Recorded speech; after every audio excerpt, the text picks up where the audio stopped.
ძალიან ძნელი მისაყვები რა, მაგრამ ადვილად გეტყვით. 1 წლის განმავლობაში, 27 წლის განმავლობაში თუ 50 წლის განმავლობაში არ ვიცი, რამდენი ხანი მას მრევლი ყავს, მისი მრევლი ვერ გაერთიანდა, მეგობრებო. სული იყო გაორება. არც ერთი ვერცერთ საკითხში ვერ ერთიანდებოდნენ. მაგრამ გამოჩნდა თამარ მეფე და გააერთიანა მათი მრევლი.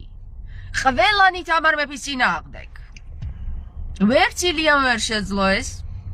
ვერც ვერავინ სხვამ, ვერც პოლიტიკოსებმა და ვერავინ, მაგრამ თამარ მეფემ შეძლო ეს. აღიარეთ, რომ ძალიან მაგარი ვარ.